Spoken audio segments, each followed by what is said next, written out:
Hi everyone. So in this quick lecture, we are going over our summary and response essay packet.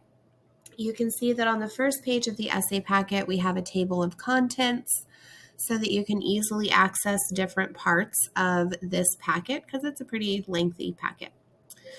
So we're going to get through the whole thing. I will be as brief as I can, but just know that these table of contents links are there for you. So if you want to revisit something, just click on the bookmark and it'll take you down to whichever part you're looking at. Okay, acceptable AI use policy. Make sure that you are not using AI to complete any part of this assignment. However, feel free to use it to help you generate ideas or answer general questions that support your learning. If you have any questions about using AI responsibly in our class, feel free to reach out. All right, so this is the essay prompt, which tells us what our essay is going to be about. So in this essay, you're doing a few different things. First, you're going to summarize 2 readings that we have been reading for class. So the first one that you'll summarize is Shitty First Drafts by Anne Lamott. The other one that you'll summarize is Me Talk Pretty One Day by David Sedaris. We'll get into these in our classwork and our homework assignments, so they should be familiar to you by the time you actually start writing the essay. After you have summarized each of those, you will respond in the rest of the essay with your own insights about a meaningful experience that you've had. So in terms of like the structure of this essay, you should have a paragraph where you are introducing stuff, right? So just a regular introductory paragraph. After that, you should have your summaries. Each of your summaries needs to be about 1 paragraph, and you need to follow our class resources that tell you what I am looking for in a summary. So make sure that you are following those requirements when you're completing your summaries. After that, then the rest of your essay is going to be multiple different paragraphs where you are telling us all about this important life experience. Some things to note about the moment. It does not have to be educational, right? So Sedaris talks about an educational time in his life.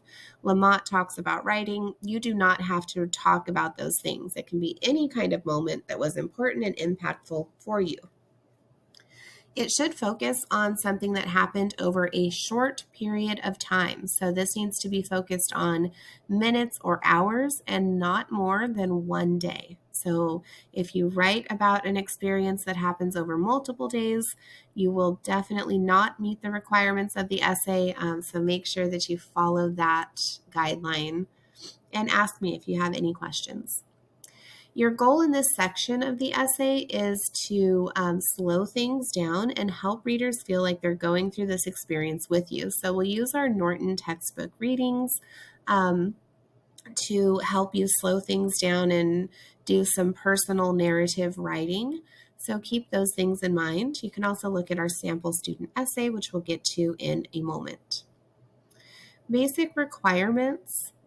Your first draft for this needs to be 4 pages. Remember, this is typed, double-spaced in MLA format, and it does not include partial pages. It also does not include your works cited page.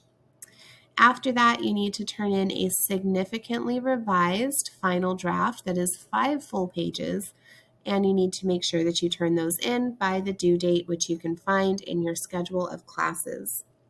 Your rough draft is worth 25 points. Your final draft is worth 100 points. The things that I'm looking for in the final draft of this essay: do you demonstrate effective summary?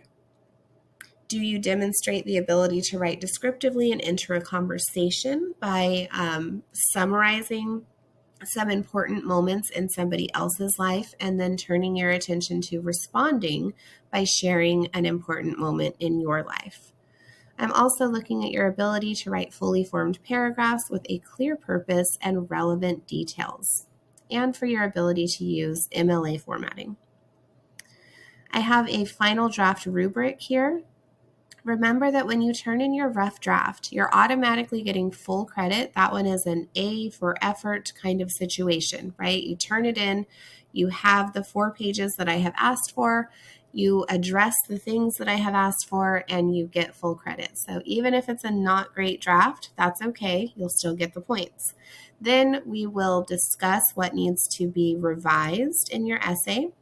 And then by the time we get to the final draft, that's where I'm grading for content. And that's when I use this rubric. So you can see that there are different sections. Each section is worth a different point value.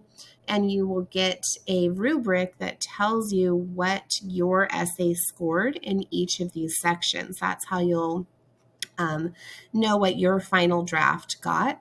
And if you ever have questions about your final draft grade or where things were docked or where you did great and you want to talk more about it, of course, office hours are available for that. All right, that brings us to our sample student essay. So this is a student essay about the first time that she went to the beach, and you can see that it is all marked up. So I'm going to scroll down to the end of this essay so that you can see what all of that means. So I have a completed rubric here for the sample essay. So I've highlighted things in different colors to help you see different times where like MLA was going well or the summary was going well, and so on. And then I also added some notes to this rubric to help you better understand what was going well in this particular sample essay. If we continue scrolling down, there are more resources here for you. So you've got access to the things that you need to summarize. I have a link for how to talk with a tutor, a link that helps you with summary and response in terms of like where to look for more information about that or where to review my lectures. I've got all kinds of stuff to help you with writing the essay, information about how to reach me, extra support, and then late work options if you need to make something up or if you need to redo something. Those options are kind of limited, but they are built into our class, so keep those things in mind. In terms of due dates, they change every semester. And finding them yourself is an important skill. So I have links to our schedule of classes so that you can look at the schedule of classes for your due dates. If you still have questions, I recommend asking your group. If you and your group can't figure it out, then definitely send me a text or an email or ask me during class. All right, so that is our summary and response essay. Have a great rest of your day. Let me know if you have questions.